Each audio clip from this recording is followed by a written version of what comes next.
Hello and welcome to From the Pit number 6. I'm Larry Blank and I'm here talking and interviewing with my good friend Stephen Suskin. Stephen is a writer, he's a producer, general manager on many shows, and a great raconteur. And that's why we're both here to talk a little bit about Broadway and some of our great successes. I think we should stop now because what more is there to say? Well, you almost had me stopping. So, well, Stephen and I first met, should we admit it, on what show it was? Oh, sure. I Okay. mean, we Go both dropped out of it. It was so bad we both dropped it before it was done. before it became what it became. Go ahead, tell him. Well, it was a show called Saravah, uh, which we did a workshop, and the workshop was so bad that I don't know about you, but I went to Mitch Lee, who wrote it, and Gene Walsh, who was his co-producer, and said, why are you doing this? It's really not any good at all. And they Mm-hmm. said, well, we're going to do this great TV commercial and it will sell the show. And I said, well, that's not really a reason. But they insisted on doing it and they did it. But I didn't want to sit. I basically didn't. I liked them both and I didn't want to sit there watching them in pain through this terrible show. I Even though understand it. I Yeah. had left Best Little Whorehouse to do Mm-hmm. the workshop because I'd been committed. I've been working on Saravah for a year or so. So when it finally went to workshop, I left the other show. So But the thing was, I remember. I think it was Mel Rodman who recommended me to Mitch and Gene because he was yeah, connected. it was Mel. It was Mel, and because I did a couple of other things for them as well. Um, Not with Mitch, but with Gene. There was. Do you remember the other one, Let's Dance? Yes, yes. Yeah, 'cause I did that one too, and That never that got was on though, did it? we did a workshop. We didn't even get to a presentation. We got to like the third or fourth day of rehearsing. It was Michael Davis, Trish Garland, and Janie Sell. Right. That show was supposed to. It was the idea. Gene was raising money to do three, not one, but three musicals. Mm-hmm. First one being Back Country. Yes, I remember. You remember Back Country? I just dropped my earphone. This was Playboy of the Western World Right. with Jacques Levy, who had done O Calcutta, and Stanley Walden from O Calcutta, I remember and this. and that one went to Boston and closed there. And when that went to Boston, they spent all the money on that one. It was I think $500,000. They lost it all that, so they never did the other two shows. The second one was Let's Dance, which was Cole Porter. It was Lay Girls, wasn't it? Yes, it was Lay It Girls. was the Cole Porter movie, Lay Girls, with other Cole Porter songs. And then there was something called Evolution of the Blues. I missed that one. Well, it never was done anywhere, but that was actually, it was Barry Douglas, I think, who was an Uh-huh. agent, and Don Walker. Oh wow. That show, actually, that eventually that might have gotten on later someplace. Somebody But named Hendricks. Does that makes John Hendricks? John, I vaguely remember it too. Right, I think that show did get on. But at any rate, so that was, but go back to Yeah, wherever you but were. no, Sarah. no, but you went to the right place because I forgot the other girl in the Lay Girls thing was Carolyn Kirsch. So it was Trish, Carolyn, Jenny Sell, and Michael Davis. Michael Davis was the original tenor in "Springtime for Hitler" in the film. He was singing it, so he was a very good song and dance man on And you Broadway. never know. Did you ever notice how these people who are like they're long gone, and here it's 2027 or whatever the date is, and people are talking about this guy because in 1968 he was the tenor in one number, but but the fact is that he's remembered, and anybody else from them, businessmen or bankers or Yeah, anybody, are they're gone. gone. You never remember these guys from these people from. Anyway, go back No, it's to. amazing, and also, uh, I remember Gene Walsh coming up to me about Backcountry because it was a musical of Playboy, The Western World. And you'll recall in 1975, I wrote an off Broadway musical called That's right. Christie. And he came up to me, he said, "Are you going to sue me?" Jokingly. And I said, "No, please go to it. We screwed it up already." So, but I remember very clearly him asking me about it. Uh, Very interesting. But Let's Dance was another one that went away. But Sarava, my assistant was Larry Hockman, if you recall. I do. Yeah, and Michael Keller was my drummer, who later became the contractor of Broadway, among others with Red and other people, and John Monaco and Earl. And it was an interesting group. I remember Mitch firing the leading lady, who was quite wonderful. You remember that? Before Tova?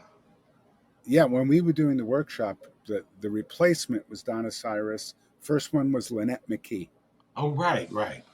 So we had Oh, Lynette that's McKee. right. And she was wonderful. She Again, was someone, wonderful. she did one great show. Was it the Showboat Revival?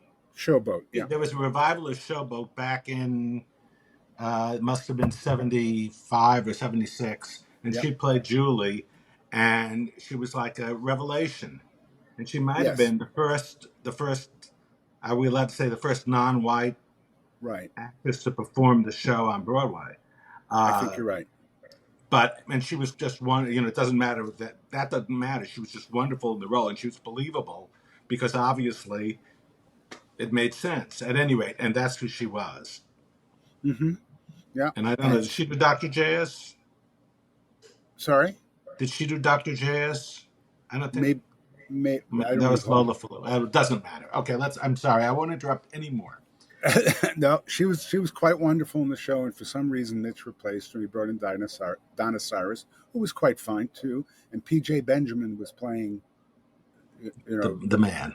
the man, and I don't really remember the rest of the cast, except we had a lot of the top dancers and Grace still are. Grace K Grace Kagi. Grace Kagi, but I don't believe she was in the workshop. She didn't do no. No. I think she did the workshop, but she didn't do the show. I think It she was the got Lacage or something, didn't she, I think or it was something? it was the other way around. I think actually she Whatever. but I just remember that it was ill fated, and uh, Mitch was not my favorite person to work with, but Gene Walsh was a wonderful man, and Richard Nash, who wrote the book and lyrics, was a very nice gentleman. I'll never forget. He came up to me just before we did the run through for whatever audience we had, and said, "Would you mind waiting after songs for applause? You seem to be, segueing into everything." And I said, "If there is any, of course I'll wait." You know, and there wasn't much applause about anything on that show. It was not great, but you skipped the show, and so did I. Right. And then Richard Nash was really Nathan Richard Nussbaum. Nussbaum, yeah, Yes. From Brooklyn or Philadelphia or something like yeah. But he wrote The Rainmaker, and he wrote, which became 110 of the Shade. He did the script to Wildcat, I remember. that. Um, And produced it. yeah, and he had a few And plays, didn't he? yes, he did. He actually did. There was a protest play. You probably don't even know this. There was a protest play in 1969 called Yeah. this part you'll have to cut out. I forgot the title. Is it Not See the Jaguar? That was one of his others. That was early. This was called uh, Fire. Oh, it was called Fire with an exclamation point. Right, First done in London right, by somebody named John Rock, R-O-C, right. which came to Broadway and closed in a day or two. But Richard wrote that play and Oh, produced okay. it under the name John Rock because it was a anti-Vietnam protest Oh, play and okay. didn't want to confuse it with his other work, Well, like Saravan like Sarah, all the highlights. and And, Wildcat. well, the other show I want to talk to you about, which was all before this, right? Um, Which Spotlight. Spotlight. Spotlight was 78. So it was before Sarava. Yes. And that's one of those legendary musicals that you only hear about, and you know people who were involved in it and rarely speak of it. And I think of you, I think of Eileen Casey, and I think of Debbie Gravitt. Yes, Debbie she was Debbie Shapiro at the time. Yeah, Uh, yeah, no, the thing with the show, I've noticed if the show for whatever reason records an album, then everybody knows all about it, even if it never got anywhere, and they talk about it like they saw it, and But if it doesn't, a musical didn't do an album, it just could disappear, and this one yeah, did. yeah, Uh, and this is where people usually say, and it was wonderful, except it wasn't. This yeah. show was written by, there was a pair of Hollywood writers, TV writers, called Jerry Bressler and Lynn Duddy, Right, Duddy, whose right, claim to fame was they wrote songs for Jackie Gleason's TV shows, the variety shows. right, And in right. fact, I even found that when they were doing Take Me Along, Jackie brought them in to write new songs for Take Me Along in Boston, which were not used, but they actually showed up there. Wow. uh, Duddy and Bressler. And Duddy, it was, at opening night in Washington at the National Press Club, he insisted that they bring in TVs into the opening night party because they were TV critics. Oh, And wow. then, so he insisted, and we said, well, we can have it off upstairs or inside. He said, no, no, no, no, no. So the first review goes on, and they say, and the lyrics by the appropriately named Lynn Duddy. And that took care of him. Right. And then the other part of it was, our star was somebody named Gene Barry. And his big review was Gene Barry dances like an arthritic pugilist. Now, so, the book was written by someone named Richard Seff, who had been Yeah, a critic, top agent. agent. Right. And, Right, Richard was more or less responsible for Candor and Ebb, uh, their careers, and bring. And then when there was a show called Family Affair, which was Candor's first musical, and when it was in trouble in Philadelphia, and they wanted to close it and no one would do it, it was Dick Seff who said, "You know what? You can't get anybody to come in and fix it, but Harold Prince wants to direct, and you should bring him in because maybe he can't fix it, but he can make it better." And they did, and that was Harold Prince's first directing job because Richard right. Seff, as agent to Candor, the Ebb wasn't around at that point. But so at any rate, so Richard wrote the book, Mm-hmm. uh, replacing somebody whose book they threw out. It was about a washed-up Hollywood dancing star, Mm-hmm. uh, and this was a show where they had Dan Daly, who was Uh-huh. a washed-up Hollywood dancing star. And he was going to do it, and then he died, and they ended up with Gene Barry. So the show was, and David Black produced it, although he didn't have his name on it. David Black directed it, and somebody named Sheldon Lubliner, who was an agent, was the sole Right, producer. This might have been the last show with a sole producer. Well, not the last, but it became very unusual for only one name to be above the title. right. Uh, but at any rate, what they did do was they went and they got Jack Lee Mm-hmm. Wally uh, Harper. and Wally Harper to do the dance arrangements and Tony Stevens to do the choreography. And the set was Robert Randolph, who had done How to Succeed in all those Right, shows. And the set was interesting. It was like this big turntable with three hydraulic ramps in different directions coming up and down, which never worked, mind you. But the choreography was great because they were supposed to dance up the ramp and onto the platform and spin and then back down, but it never did work. Um, so you had people, and Willis Schaffer was the orchestrator. yep. I So knew we Will. had we Yeah. had a real music department at least, and Tony was a good choreographer, but the other guys were all amateur. Uh, Yeah. and we opened in a snowstorm and closed in a snowstorm at the National in Washington, and that was the end of it. But As you mentioned, Debbie Shapiro was in the chorus, just an unknown in the chorus with that voice. Lenore Nemitz was Yeah. Oh, there. right. Yeah. Jammin Bartlett was there. Wow. Jammin Bartlett played Gene Barry's daughter, Uh huh. and David James Carroll played Gene Barry's son. Uh, but he estranged from both of them because he was this awful song and Right. dance man, and it was very, the protesty kind of things. So it was a pretty awful show. We did Yeah. 3 performances, and the way things worked in those days, or didn't work. So we're in Washington, and we get there, and they put the set together, and discover that the ramps don't fit with the turntable. Mm-hmm. So we call Bob Feller, who built it, and he says, "Oh, the a piece of scenery they were putting on 20th Century in Boston, and a piece of scenery flew up to the fly floor, flooded, set off the sprinklers, flooded the entire 20th Century set." Mm-hmm. So they said to us basically, "Well, we've got bigger problems."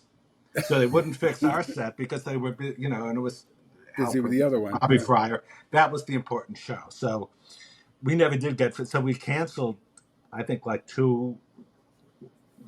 maybe 2 of our 4 previews, and then opened. So there was no show. We barely got it on, Yeah. and then we closed immediately. So So this is all Pete Feller's fault, right?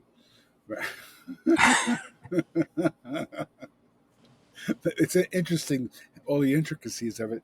It's funny because with all these flop shows like Sarava and Spotlight and some of the other giants that I did, everyone says, "Oh, it was so wonderful," and you're absolutely right. It's all about the recordings and stuff like that, and they were awful. Most of these shows that closed had a good reason for closing. right, and as I'm sure the people who listen to this podcast realize, you go into rehearsal and the show's awful, Mm-hmm. and then they make a little change, and you say, "Well, oh, well, that's better." And they keep making little changes, and they're all better. So the show begins to look better, but it's still awful, and they forget Yeah. that. So, and then you go to previews, and they keep improving it. It was Sheldon, I think, Sheldon Harnick, who had that wonderful phrase that you can't wash garbage. Right. Right. And he was talking about his own show at the time. Yeah. He was talking about Tenderloin. Uh-huh. Uh, and you can make it seem better and, small improvements and, end up with some good numbers, but it's still, it's still Still no the good. same show. You, Yeah. I what we all specialized in were putting endings on numbers, and just to make them palatable. We spent hours putting these gigantic buttons on these gigantic dance numbers that had no business in the show. And I remember on one of my great shows, it was Onward Victoria. Michael Shun was the choreographer and asked me to do a big vocal build-up to finish one of the numbers. So I did this gigantic vocal arrangement. We sang it in the room, and everybody was thrilled. And he said, "This is wonderful." He said, "Can you cut the 32 bars in front of this?" And I said, "Well, I'd love to, except that's the song."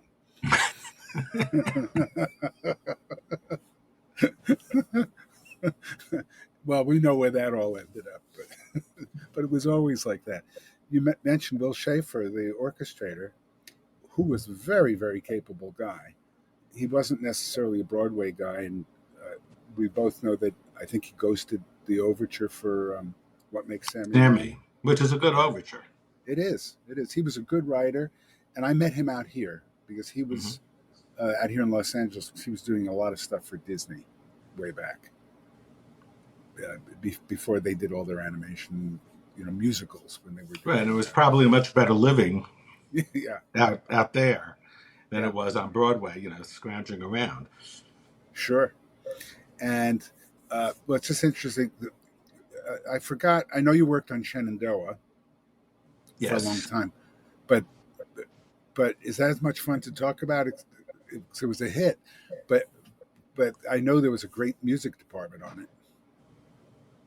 Well, there was Don Yeah, Walker, Don Walker. Yeah. Matilda. Matilda. I guess can't get credit for anything, but she was But always Don Pippen was in the uh, pit. right. Well, that was accidental because Right. he had just done Mac and Mabel, I Seesaw. think.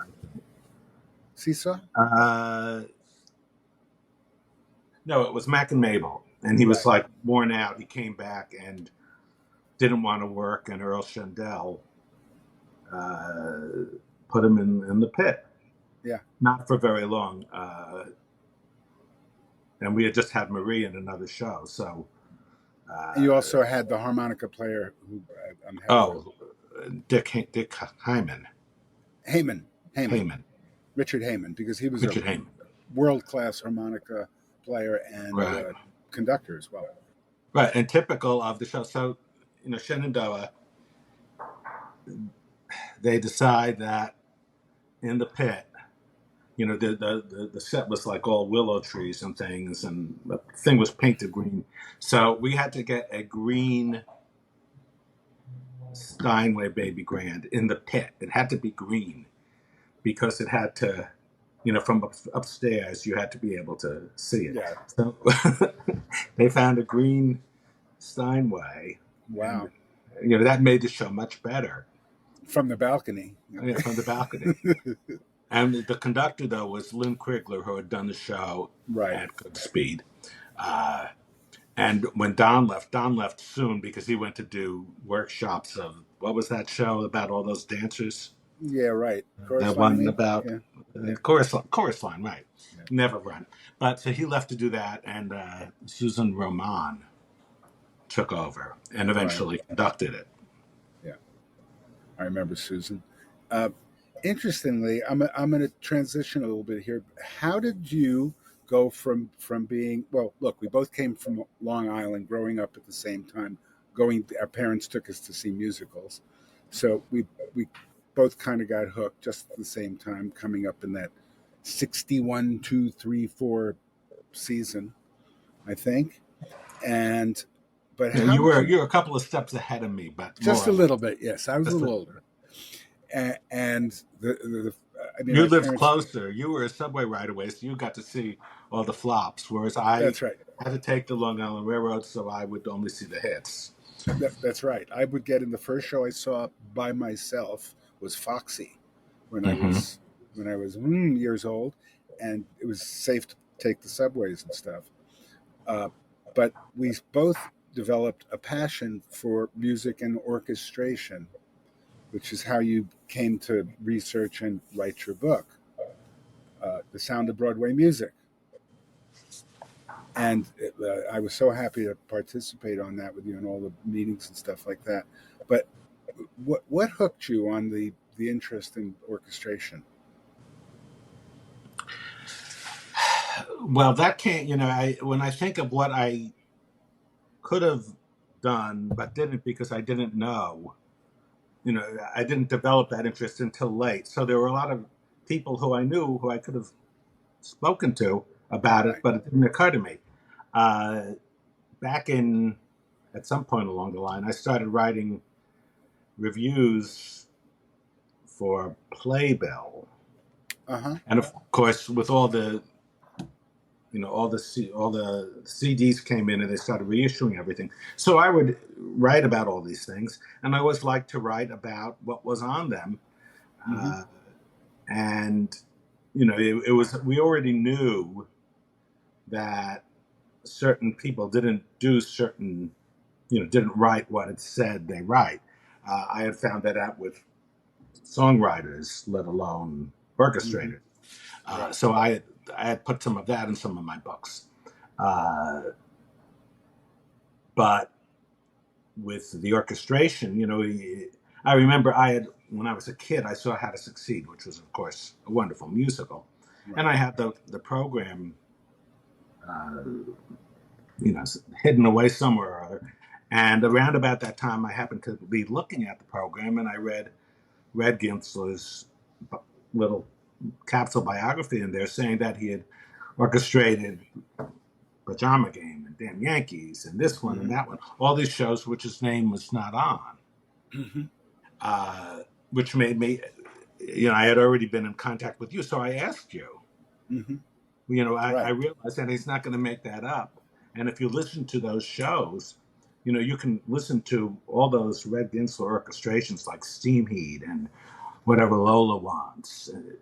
And they certainly don't sound, they sound like somebody else, not like Don Walker.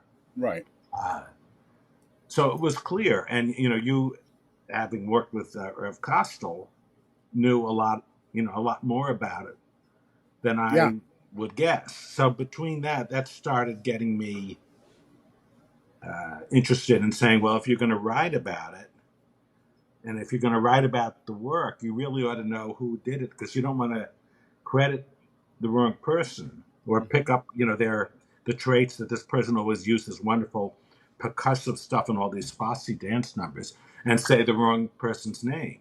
Right. It was interesting because I remember when when we were talking about it a lot, and I had fortunately uh, uh, in my time with Irv picked his brain clean. I mean, I would sit with him for hours and talk about it, and he seemed to moan about it, but he enjoyed reminiscing because he mostly remembered, and sometimes it was a little colored by little jealousies between the guys. He and Ginsler were very competitive, apparently, and sometimes there was a miscredit, but then I would find out how much other stuff had been written by each of them. Uh, that we didn't quite know about until you went through the scores and deciphered their handwriting, which is why you. Which it was kind of easy because Gensler wrote like chicken scratches, Right. small like little chicken feet, and Irv's writing was atrocious. And Irv Yeah. was the one who, like, when the music got loud, the handwriting got bigger. So you could say, you could see his enthusiasm if you look at the scores, Hmm.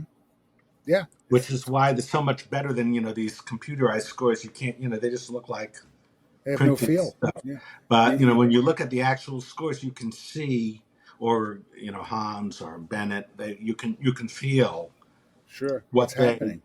yeah. What was interesting, I remember this was much later on a project with Robert Shearer. We recorded the overture to Carnival in Flanders, Hmm. which John Raitt called Carnival in Flounders. But Hmm. uh, we recorded it, and it was mostly in the hand of Costel, and then the last part was in the hand of Ginsler. And then you'd find little slips between them. Right. But what fascinated me so, the biggest song in Carnival in Flanders, which is a giant song, is "Here's That Rainy Day," Hmm. and it's not in the overture. Well, if you look at the material, Yeah. there's this big long scene for Dolores Gray where it's kind of like Rose's turn. It goes on and on and on and on about, I should do this, or should I do that, or should I do this, or shouldn't I do this? And sandwiched in the middle of that is that 32 bars, here's that rainy day. Hmm. But it's surrounded by all this carrying on. So I think the song must have been lost within the show because Yeah. it was in the middle of some strange scene. Yeah. Absolutely. So it didn't matter in the course of the typical thing. It's the same thing. It reminds me of in Nine with all of those interesting songs. The tune you hear all the time is "Be Italian," because Hmm. that's what they used for the adverts and for the Ed Sullivan Show and everything else. Right. And that was not the big number in the show. There were so many great songs. Fascinating how that worked out. But I remember what what fun it was when we did the symposiums and we'd be sitting there with uh, all of the surrogates and people who knew. And of course, Tunick was there, and Kander was there, and Elliot Lawrence, who really knew a lot of this. Right. And we had And Sid. Sid was there, yeah. Right. We had two. By the way, those are the Library of Congress symposiums where you had all these great music people. You had Sid, you had Hmm. Larry, you had Tunick, and me. And I didn't know anything, but I was kind of ringleader. Uh, but so, yeah, and Marion Evans, I think. Yeah. That is, and that was, I think, 3 or 4 days worth of many, many hours. And it's all online through the Library of Congress. Yes. Yes. If I've seen you it. if you care to see it. And then we also did in New York at the Library of Performing Arts. We did a New York version with that one had Candor, and I think Sheldon might have been there. Yeah. Sheldon Uh, was in there and Hal Elliot was Prince. there, but he wasn't in the Washington And one. So, and I don't know, that might be also be taped. I'm not sure if that's on, but so it was a, you get it, you can hear these people talking about the work, and these were the people who actually did it, as opposed to us yeah, who are looking at it and guessing. Yeah. commenting on it. Well, it was so great because Marion Evans, which is a name mostly unknown to theater people because he was really a pop writer. He did a lot of stuff for Stephen Eady, many, many records. He's a great trumpet player, and he ghosted a bit for Ted Royal. Did quite a bit of House of Flowers, if I recall, and Mr. Wonderful as well. Um, that's a whole other story. Mort Stevens But told me a but lot what he about that. did was he did on What Makes Sammy Run Yeah, once again. Steve Lawrence, who he was Steve Lawrence's orchestrator, hmm and Steve Lawrence wanted didn't like what they were doing for the big song. He wanted to sound more pop, Room Without Windows. yeah, So he called in Marion to do it, and Marion did it. right. And Don was not happy about it, but what can you do? Yeah, that's what Steve wanted, and Marion, and he's still with us, I believe. Um, but he's got to be very close to 100 at this point. Right. And I think he went off and became a stockbroker or something. Yeah, he created some program on IBM that became the program to use for being a stockbroker, and he just left the music business and never looked back. Hmm. Except when he came to sit on our panels, which was Yeah, great. and Because he's unlike he was so very much egoless about it all. yeah, He was ready to praise everybody else, which is yeah. not always the case.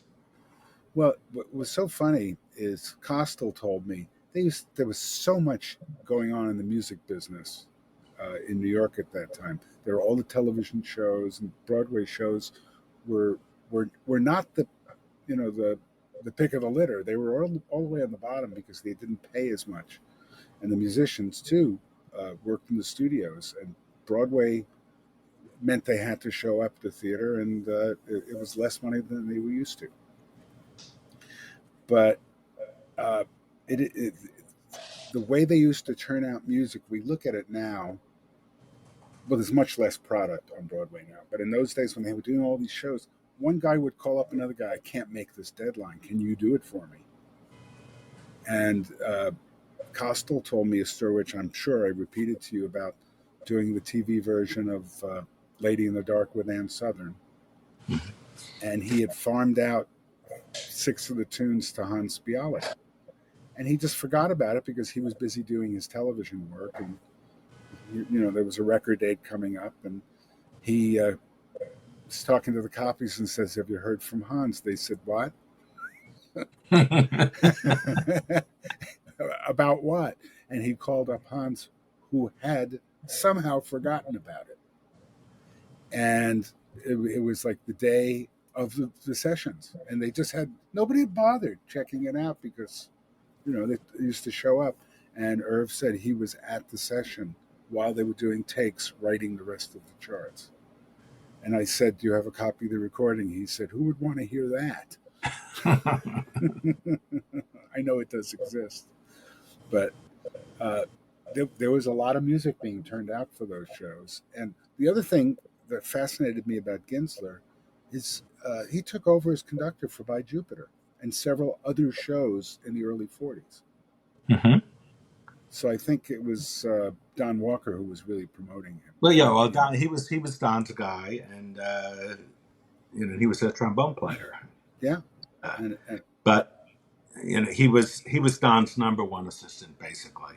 yes, Uh, and when they got very busy in the late '40s, uh, that's when Irv came in also.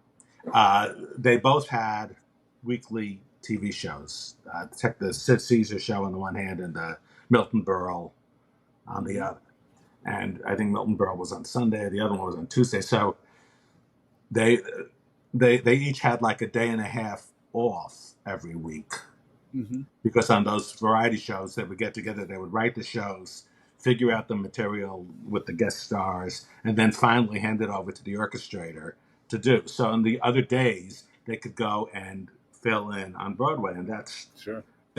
why they were there. And in fact, I found Irv's contract on Fiorello, which he didn't really want to do. But he wrote into his contract that they wouldn't require him to orchestrate anything on Monday nights or something like that.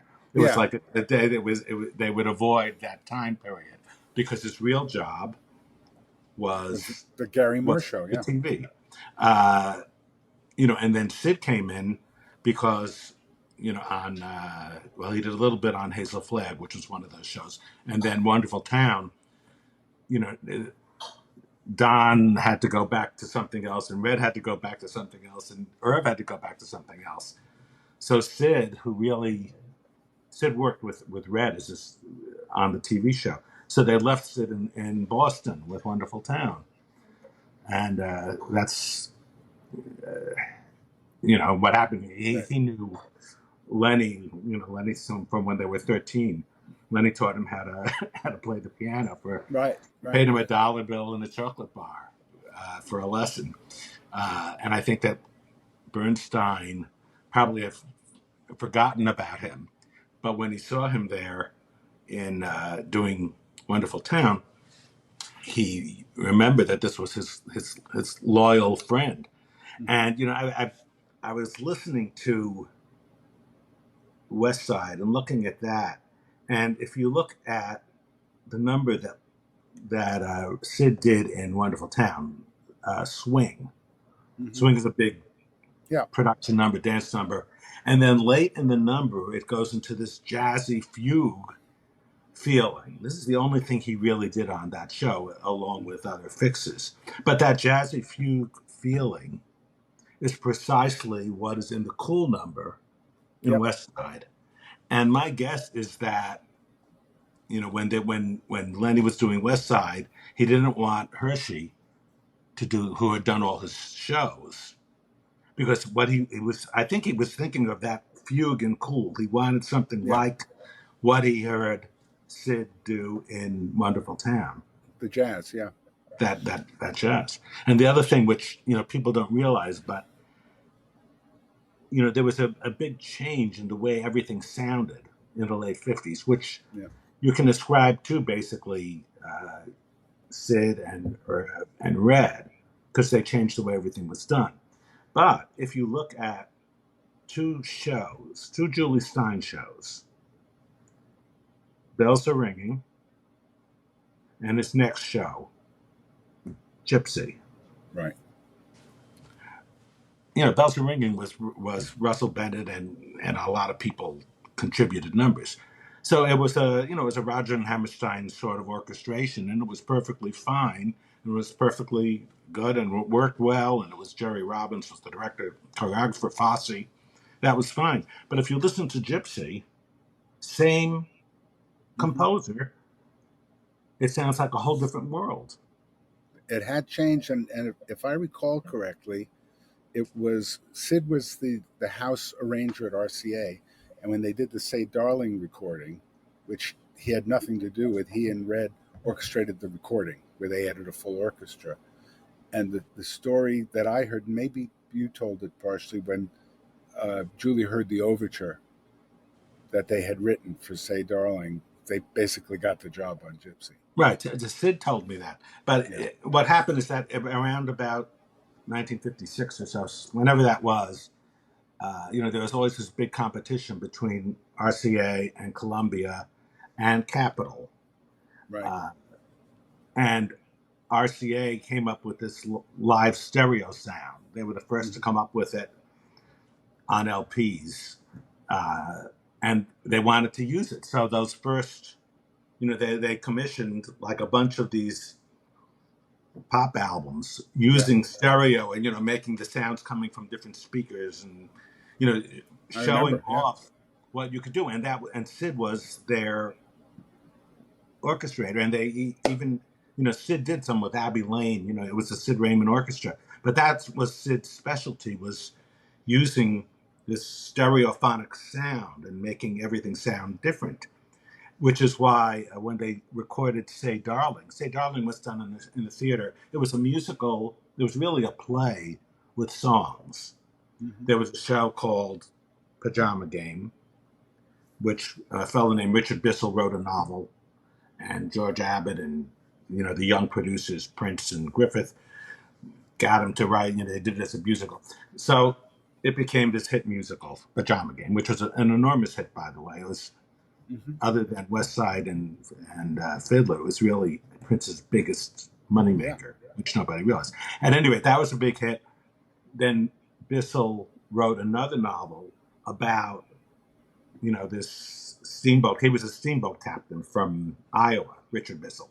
So the second novel was about the steamboat captain writing a novel and then making a musical of the novel, and Uh-huh. then so that was called Say Darling, and then they did this play about basically Say Darling was this story with a producer like Prince and a conceited songwriter like Richard Adler, uh, and a director like Abbott were all in this play. So this was a play, and they added songs like onstage songs within the play, which Julie wrote with Compton Green, and they did it on Broadway.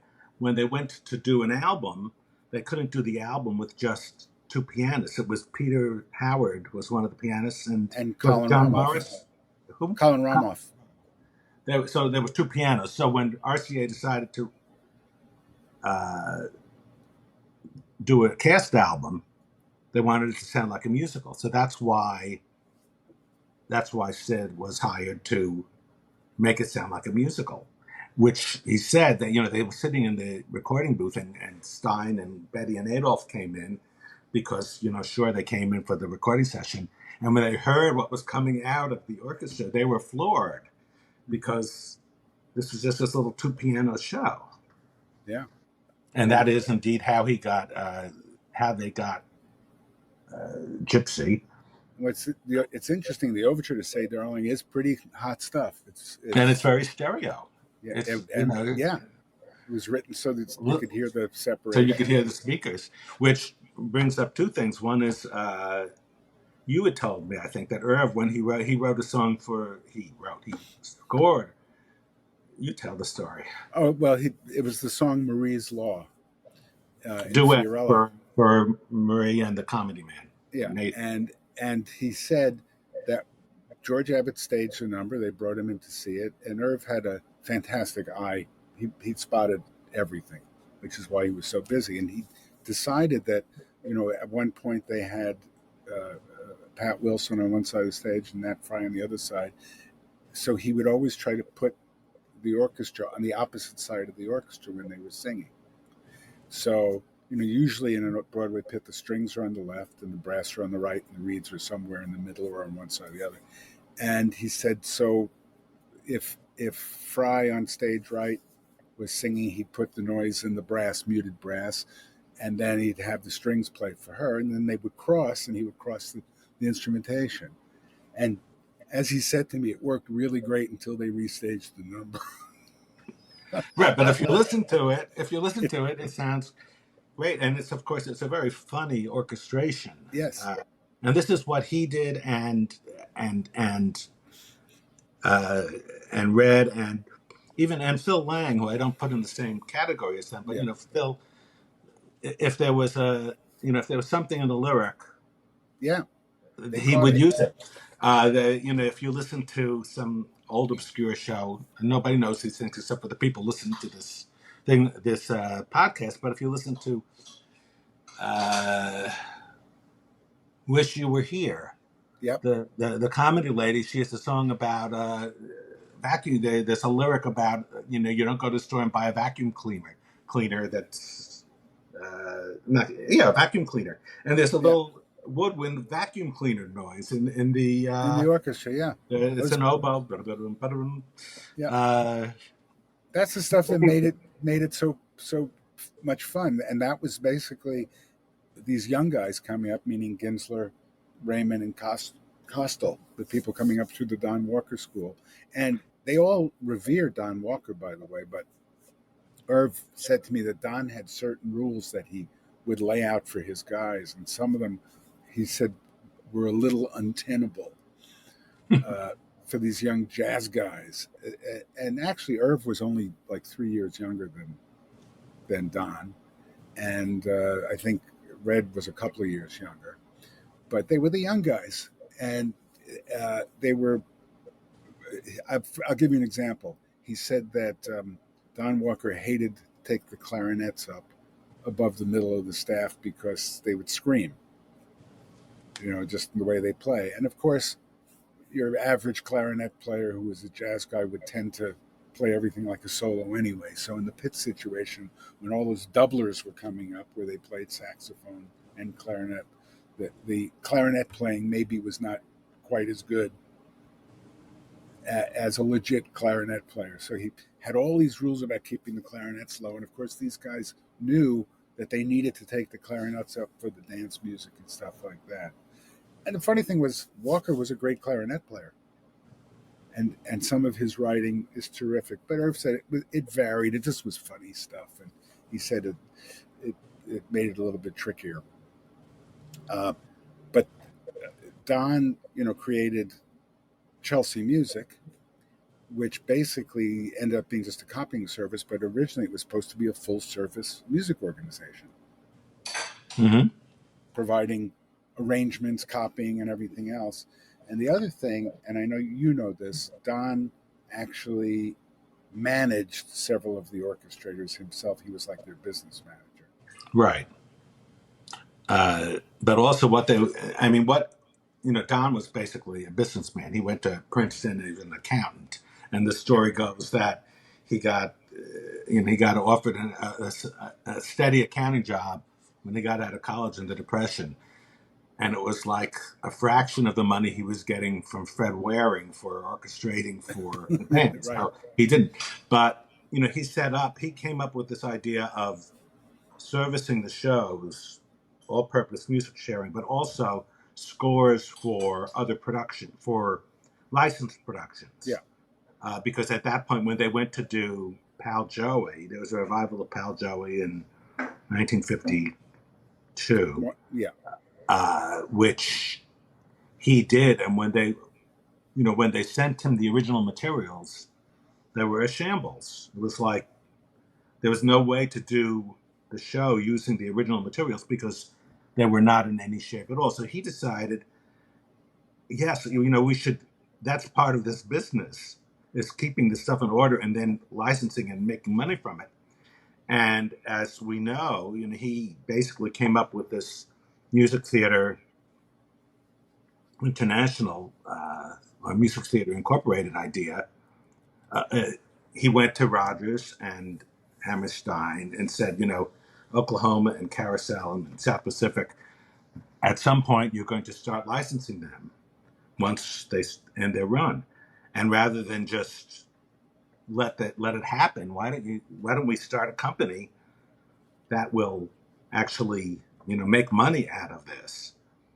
And Rogers and Hammerstein said, yeah, we should. And they said, yeah, but we don't need Don Walker for this. So they did it on their own. But then Don went looking for somebody else. And he went to Frank Lesser, who had Guys and Dolls just opened. And that wasn't ready to license, but it would be at some point. And he had Where's Charlie? And Don had done Gentlemen Prefer Blondes, which was about to be licensed. So there were like 6 shows, and Don formed this. And when he went to Frank with the idea, Frank Lesser, who knew from making money, said, okay, let's do it. And he became partners and eventually bought Don out. yeah. But that was an Don was upshot. Don was very responsible for the licensing houses, becoming what they are today. Right. And one of the reasons we have a lot of those scores, by the way, when I went doing that book, I had to find the material, a lot of which disappeared because when basically the orchestrations belonged to the composer, not to the producer. When the show closed, they would send it usually to the publisher or to whoever, and it would end up in a basement somewhere. But with first, it would go to the licensing house because they would prepare materials for licensing. And Don at Chelsea kept everything unless the composer happened to think Yeah. to ask for it. So everything that the composer never asked for stayed at Chelsea. And then eventually all of Don's collections went to the Library of Congress. And then there was still some stuff at Chelsea, which eventually uh, recently was also donated. But we have all these scores because Don just held on to them unless He somebody saved asked. everything, yeah. And it's really fascinating because most of the stuff was just chucked into the trash. Mm-hmm. And I've told you very sadly, I was sitting up at Chelsea one day when Matilda Pincus, who ran the place, said, "Oh, take those scores on the shelf," to her assistant, and said, "Please put them all down the chute." And I was too young to note and care, but it was all the scores for "We Take the Town." Which And will never be found. And you should tell people what that is because yeah, they don't know. If you even say it's a musical version of Via Rides Again, they wouldn't know what that means either. that's right. It There was was a a fellow, there was a Mexican revolutionary called Pancho Villa. mm-hmm. And of course, when I say that, you immediately think of Robert Preston, right? The great. So, that show closed in Philadelphia. But anyway, That's another show that's fondly remembered because Stephen Sondheim said the opening number, Silverware, is a song he wished he had written. And I have to say, it is kind of a fun number. And I think somewhere along the way, Nathan Lane did it with like Marty Short or something like that. yeah, I don't think And, it's that wonderful, but what can I say? and there was Uh, also How Does the Wine Taste, which Streisand recorded. that's right. So, uh, It was but these were the same guys who wrote Happy Happy Hunting. So, Hunting, yes. Well, yeah, actually, but that show was basically we're getting tangents. But it's okay. Stu Ostro came out of Korea and he went to work for Frank Lesser as like a all around person. And when Frank started producing, or in effect producing shows, he put Stu there to look out for his interests, namely the Music Man. Hmm. Uh, and then when Stu left Frank, he produced We Take the Town. And then that was a big failure. And Meredith Wilson from Music Man called him and said, "Oh, don't worry about that. I want you to produce my next show," which he did. Here's Love. So at any rate, uh, but And then Apple Tree, which was good for and him. You know? Appleton. But We Take the Town was Bennett, Russell Bennett, and Hershey Yes, did it the was. And I really wish now I would have loved to have seen those scores, but I didn't know that when I was 18 or 19 Well, sitting. as I've mentioned, when I was 17, I was told throw out all of that, and all of that was the original scores for 110 in the Shade.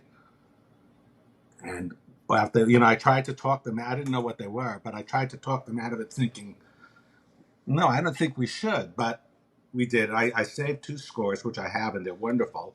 I need to show you them because they're like on this big green paper with red Right. ink, and uh, but I threw it out. 110 Yeah. in the Shade, which is But another tangent because we're talking about orchestration and stuff, and you know this because you have it. Like Foxy, I remember saying to Don Pippin, who orchestrated Foxy, because I know Eddie Sauter was the original, and it was early in his career, and they let him go. And he said, "Oh, Phil did it." And then it was much later where he realized it wasn't Phil; it was Hershey. And Don always said it was Phil who orchestrated the show. And I said, "How could that be? He was doing this and that." And then he said, "Wait a second! I had just done 110 in the Shade." And I said, "Oh, get Hershey." And Hershey did a fine job on the show, as you know. It just was And I saw Foxy. It was not a bad show.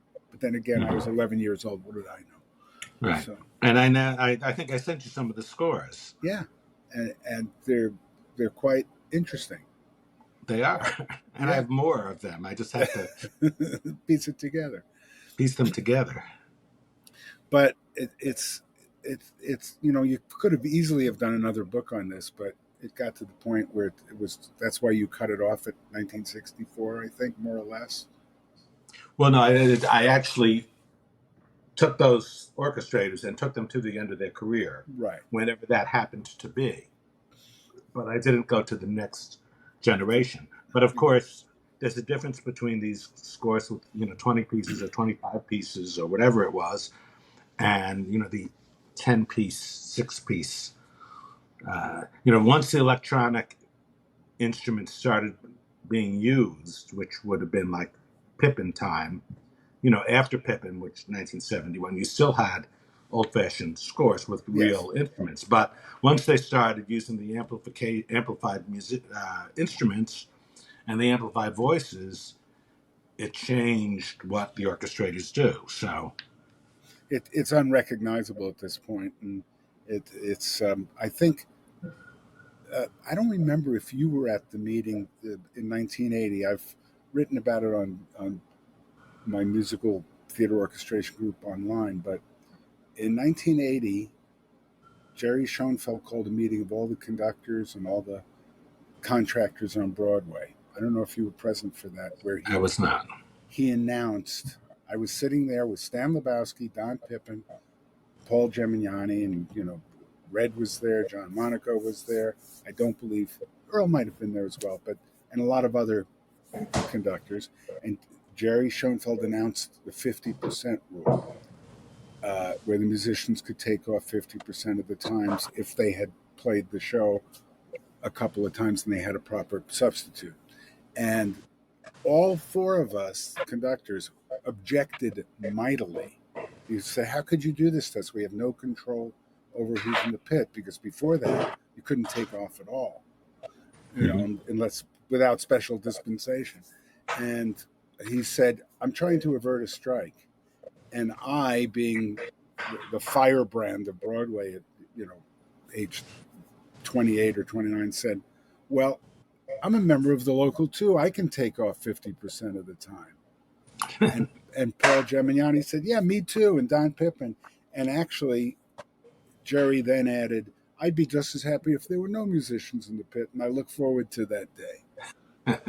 And it was one of the decisions that caused me to move to California, because I realized I was seeing what we're talking about, where the 26-piece orchestra was going to be as few musicians as they could possibly get into the pit, uh, because of the economics of What it. pit? They would just as soon take it out and put in seats, right? That's right. So it became worse and worse, and I was right. And the other thing that happened was the quality of the pits diminished a bit. The players were all good, but what makes an orchestra is musicians playing together on a regular basis.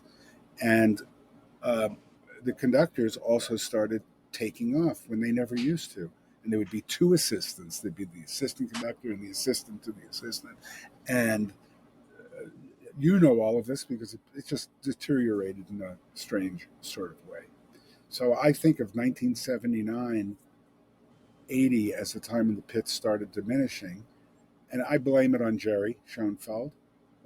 And on top of that, we lost control of the sound in the pit.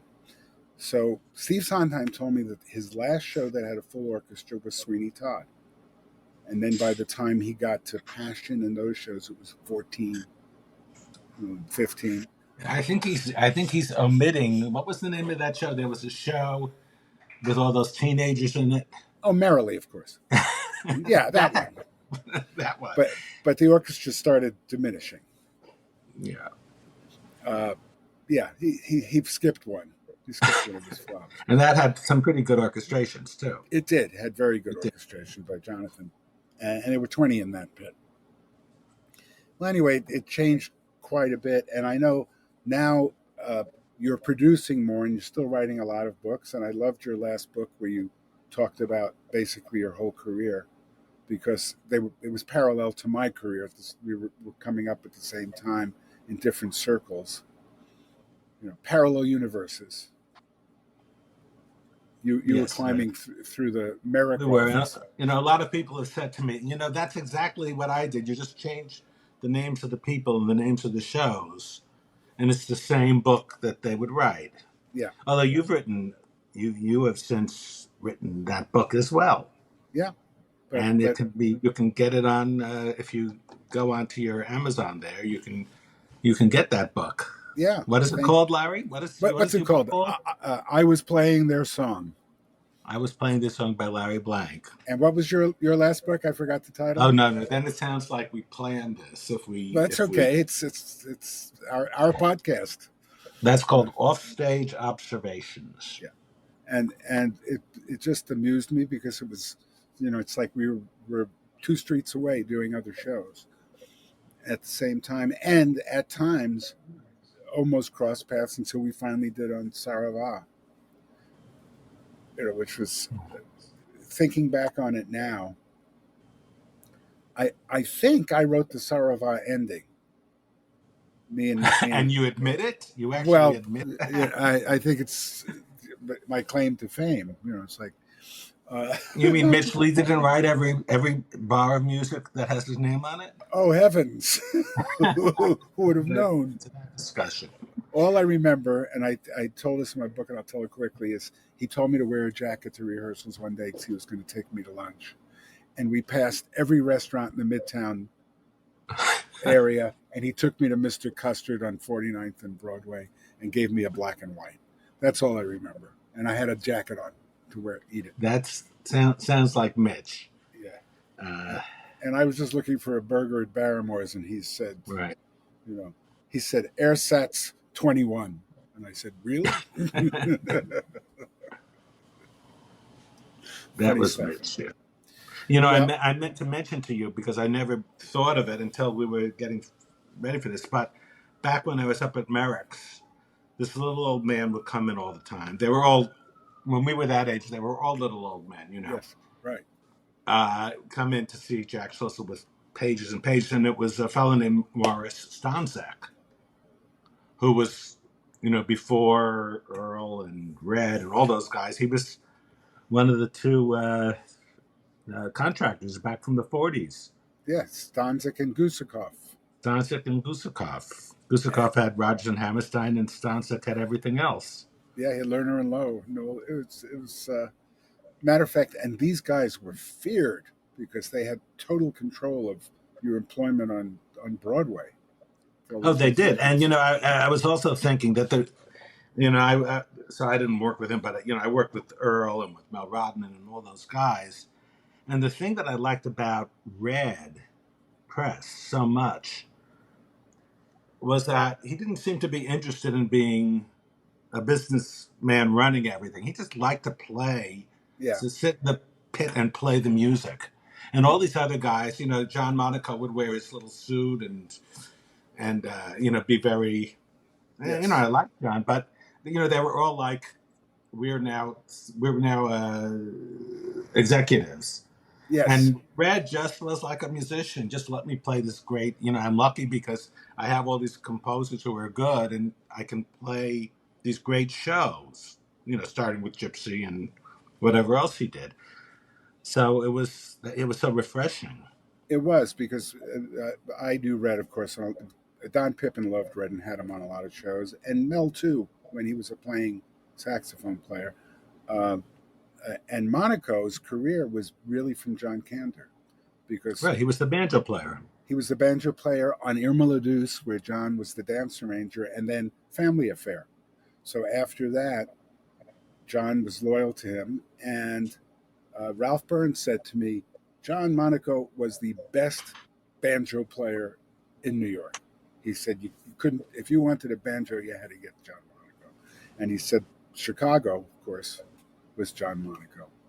Mm-hmm. And I did several shows with John. Like you, I did shows with all of them.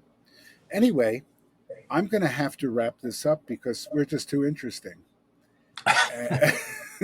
And I think at some point we have to do chapter two, for another podcast if I can force you to do it. Well, that would be great, but there are plenty of people around who I'm sure would love to do this, and who everybody would love to hear from. So, Well, but we have a lot of other people to talk about. But but thank you so much for joining me on this, and I really enjoyed hearing you talk about all the things we both love and all of our successes. So see you soon. very good. Thank you, Larry.